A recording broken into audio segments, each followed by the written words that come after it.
बिस्मिल्लाहिर्रहमानिर्रहीम। अस्सलाम वालेकुम नादरीन, हाफिज़ आसिम मुनीर फील्ड मार्शल, जिनका कोर्ट मार्शल होना चाहिए, अब उन्होंने नादरीन कराम बाकायदा तौर पर फैसला कर लिया है कि अब पाकिस्तान तहरीक इंसाफ को मुकम्मल तौर पर क्रश कर दिया जाएगा।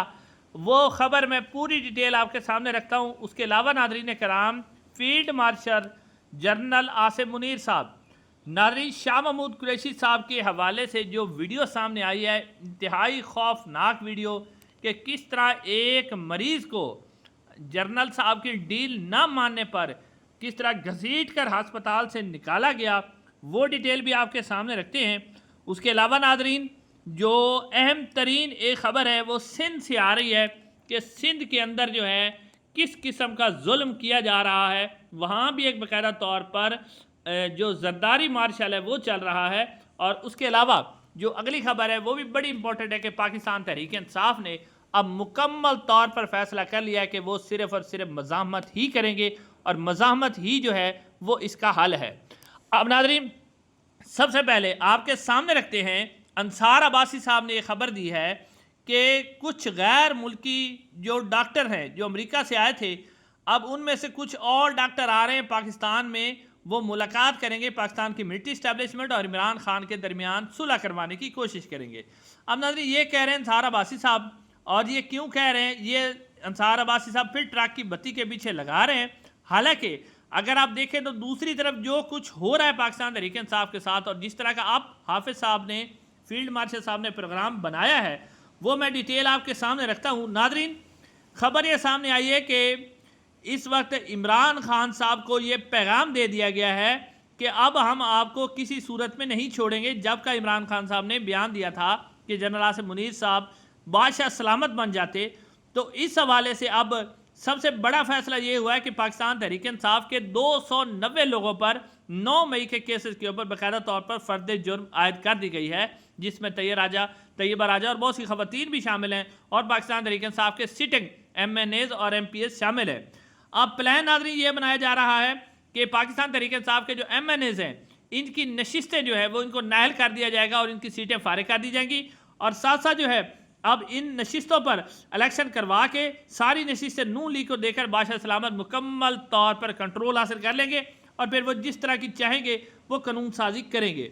अब इसके अलावा एक और बड़ी खबर सामने आई है कि अल कादर ट्रस्ट केस में सज़ा मुअत्तली, और उसके अलावा इमरान खान साहब की तोशा खाना में जो सज़ा मुअत्तल तो हो गई थी, लेकिन उसे बरियत की अपील भी समाअत के लिए मुकर्रर नहीं की जा रही, और कहा जा रहा है कि वो इस साल मुकर्रर नहीं होगी। यानी दूसरी तरफ इमरान खान को भी पैगाम दिया जा रहा है कि हम आपको नहीं छोड़ेंगे।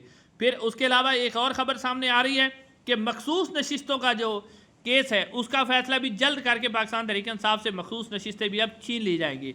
अब नाज़रीन, एक और ख़बर ले लें कि TLP जो है तहरीक लब्बैक पाकिस्तान, उसके जो इंटर पार्टी इंतखाबात हैं वो इलेक्शन कमीशन ने कबूल कर लिए हैं और उनको जो है सर्टिफिकेट भी जारी कर दिया, लेकिन पाकिस्तान तहरीक इंसाफ को अभी तक भी सर्टिफिकेट जारी नहीं किया गया। अब नाज़रीन, ये है सूरत हाल। अब खबर ये सामने आई है कि जो बैरिस्टर गोहर है और बैरिस्टर सैफ और अली अमीन गंडापुर साहब, इनकी जो इमरान खान साहब से मुलाकात हुई थी, तो इमरान खान साहब से इन्होंने इमरान खान को कैल करने की कोशिश की थी कि आप किसी सूरत पे मुज़ाकरात पर आ जाएं, मिलिट्री एस्टेब्लिशमेंट से हम बात कर लेते हैं, तो आपके पास ऑफ़र है कि आपको बनी गाला शिफ्ट कर देते हैं या फिर कौमी हुकूमत बना देते हैं। तो इमरान खान साहब ने मुकम्मल तौर पर इनकार किया। उन्होंने कहा कि मैं फील्ड मार्शल की किसी भी शर्त को नहीं मानूंगा। तो इसके बाद फिर फील्ड मार्शल साहब ने जो अगला पैगाम दिया वो शाह महमूद कुरैशी साहब के हवाले से दिया। मौलवी महमूद पाकिस्तान तहरीक इंसाफ के सीनियर रहनुमा थे, अब छोड़ गए। इमरान इस्माइल, इनको भेजा गया शाह महमूद कुरैशी साहब के पास, और शाह महमूद कुरैशी साहब को कहा गया कि आप हमारी बात मान जाएं और आप जो है पाकिस्तान तहरीक इंसाफ को लीड कर लें, इमरान खान को हम मैनेज कर देते हैं, तो आप पार्टी को संभालें, हम आपके साथ रहते हैं, तो आपको हम हुकूमत में भी शामिल कर देते हैं और आपकी मुश्किलात भी आसान कर देते हैं। शाह महमूद कुरैशी साहब ने इसके ऊपर इनकार कर दिया। उन्होंने कहा कि मैं अपनी बात पर डटा हूँ और मैं किसी सूरत भी कंप्रोमाइज़ नहीं करूँगा। इसके बाद नादरीन, देखा आपने कि पुलिस जो है वो टूट पड़ी हॉस्पिटल के अंदर जहाँ पर शाह महमूद कुरैशी साहब दाखिल थे, तो पुलिस ने वहाँ जाके शाह महमूद कुरैशी साहब को जनाब आला ऐसे घसीट के ले गए कि स्ट्रेचर के ऊपर ही, यानी जुल्म की इंतहा, कि स्ट्रेचर के ऊपर ही घसीट कर ले गए और बड़ी यानी बदतमीज़ी की गई शाह महमूद कुरैशी साहब के साथ। اور انہیں گھسیٹ کر لے جایا گیا. شاید بڑے صاحب کو بہت غصہ تھا کہ شامل قریشی صاحب نے میری بات کیوں نہیں مانی. تو یہ ہے ناظرین تازہ ترین صورتحال. اب اس کے علاوہ جو اگلی صورتحال ہے وہ بھی بڑی امپورٹنٹ ہے. سب سے پہلے آپ دیکھیں کہ اب پاکستان تحریک انصاف کیا کر رہی ہے اور جو سندھ کے اندر ہو رہا ہے وہ میں ڈیٹیل آپ کے سامنے رکھتا ہوں. سب سے پہلے پاکستان تحریک انصاف کے بہت سے ایسے لوگ تھے جو یہ چاہ رہے تھے کہ ہم اس اسٹیبلشمنٹ سے نہیں لڑ سکتے، تو اور پھر وہ اپنی نشستیں بھی بچانا چاہ رہے تھے. تو اب پاکستان تحریک انصاف نے ایک بہت بڑا پلان بنا لیا ہے، اور خاص طور پر جب ان ایم این ایز اور ایم پی ایز کو پتہ چلا ہے کہ ہماری نشستیں ویسے ہی چلی جانی ہے، تو اب انہوں نے ریزسٹنس کا فیصلہ کر لیا ہے. اور اس حوالے سے آپ نے دیکھا کہ سندھ کے اندر کتنے بڑے بڑے ورکر کنونشن پاکستان تحریک انصاف کر رہی ہے. دوسری طرف خیبر پختونخوا کے اندر بھی ورکر کنونشن کیے جا رہے ہیں، اور پنجاب میں بھی بھرپور تیاری کی جا رہی ہے. اور پلان یہ بنایا جا رہا ہے کہ اٹک پل، یعنی جو خیبر پختونخوا اور پنجاب کا جو بارڈر ہے اس کے اوپر تقریباً 5 لاکھ کے قریب لوگ اکٹھے کیے جائیں. اور یہ کوئی اتنا مشکل کام نہیں ہے. اکٹھے کر کے اس کے بعد حکومت کے اوپر پریشر بنایا جائے اور انہیں بتایا جائے کہ اگر آپ ہماری بات نہیں مانیں گے تو ناظرین پھر ہم جو ہے آپ کے اوپر آ کر اٹیک کریں گے. تو ناظرین پاکستان تحریک انصاف کے پاس اس وقت جو تازہ ترین صورتحال ہے، جس طرح کا فیلڈ مارشل صاحب نے آگے کا پروگرام بنا لیا ہے کہ آگے وہ شاید بادشاہ سلامت بھی بن جائے یا امیر المومنین بن جائے، اور جو ہے پاکستان تحریک انصاف کے پاس ریزسٹنس کے علاوہ کوئی چارہ باقی نہیں رہا. یہ پاکستان تحریک انصاف نے پلان بنایا. اب ناظرین سندھ کی صورتحال آپ دیکھ لیں کہ سندھ کے اندر جو اندرون سندھ کے اندر اب خبر یہ سامنے آئی ہے کہ جب سے جو اندرون سندھ کے اندر کینال کا معاملہ تھا اس کے اوپر لوگ احتجاج کر رہے ہیں، اور بڑا سخت احتجاج چل رہا ہے. قوم پرست جماعتیں اس کے اندر شامل ہیں. آصف علی زرداری صاحب آپ کو پتہ ہی ہے کہ وہ بھی ایک ڈکٹیٹر ہیں، اور اس وقت وہ بھی فارم 47 کے صدر ہیں، اور آصف منیر صاحب کو انہوں نے بھی فیلڈ مارشل بنانے میں اہم کردار ادا کیا ہے. تو وہ چاہتے ہیں کہ ہم ادھر لوٹ مار کرتے رہیں، ادھر ہم وہ کرتے رہیں. اب آصف بھٹو زرداری صاحبہ کے جو ان کی گاڑی پر حملہ ہوا تھا، اس کے بعد اب جناب اعلیٰ سندھ کے اندر کریک ڈاؤن کیا جا رہا ہے، غریب لوگوں کو اٹھایا جا رہا ہے، ان کے اوپر تشدد کیا جا رہا ہے، ظلم و ستم کیا جا رہا ہے، اور کہا جا رہا ہے کہ تمہاری جرت کیسی ہوئی کہ آپ نے آصف زرداری کی گاڑی کو روکا. تو ناظرین اب اندرون سندھ اس طرح کی صورتحال ہے کہ پیپلز پارٹی نے اپنے ایم این ایز اور ایم پی ایز کو اندرون سندھ سفر کرنے سے روک دیا ہے.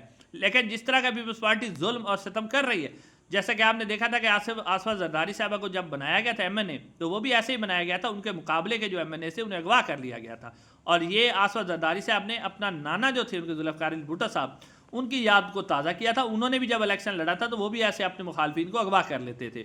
تو اس وقت پیپلز پارٹی جو ہے سندھ کی اندرون سندھ سے بھی فارغ ہوتی جا رہی ہے. پیپلز پارٹی کو بھی شدید خطرات لاحق ہیں، اور جو بھی اس وقت یہ اس فارم 47 اور اس اسٹیبلشمنٹ کے ساتھ کھڑا ہوا ہے، کیونکہ ناظرین کرام اس اسٹیبلشمنٹ نے جس طرح کا ظلم اور ستم پاکستان کے اندر کیا ہے، پاکستان کی تاریخ میں ایسا نہیں کیا. ایک پاکستان کا مقبول ترین لیڈر جو 24 کروڑ عوام کا لیڈر ہے، جو پاکستان کا ہیرو ہے، اس کو انہوں نے 8 فٹ کے سیل میں رکھا ہوا. اور آپ کو دیکھیں کہ گرمی کتنی ہے اس کے اندر، کہ ایک چھوٹا سا پنکھا لگا کے دیا، وہ بھی کبھی چلتا ہے کبھی نہیں چلتا. پھر اس کی ہمت ہے، وہ ڈٹ کے کھڑا ہوا ہے.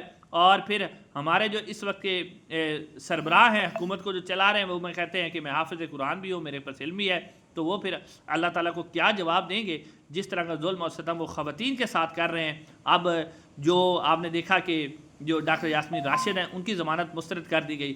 اس کے بعد جو اس کے اندر شامل ہیں جو صنم جوید ہیں ان کی ضمانت جو ہے مسترد کر دی گئی ہے. بشرا بی بی کو انہوں نے اندر ڈالا ہوا ہے. یعنی اس طرح کا ظلم آپ نے پاکستان کی تاریخ میں نہیں دیکھا کہ خواتین کے ساتھ بھی اس طرح کا ظلم کیا جا رہا ہو، اور صرف اس لیے کیا جا رہا ہو کہ جی مجھے D G I S I کے عہدے سے کیوں ہٹایا تھا. اور یہ سمجھا جا رہا ہے کہ D G I S I کے عہدے سے بشرا بی بی کے کہنے پر ہٹایا گیا تھا. تو اس لیے اب بشرا بی بی کو بھی اندر ہی رکھا جائے گا، کسی قسم کا چھوڑا نہیں جائے گا. اب ناظرین پلان تو ضیاء الحق نے بھی بہت بڑا بنایا تھا، لیکن آخرکار وہ آموں کا سیزن آ گیا تھا. اب دیکھتے ہیں کہ آگے کیا ہوتا ہے. انشاءاللہ اگلی ویڈیو ملاقات ہوگی. السلام علیکم.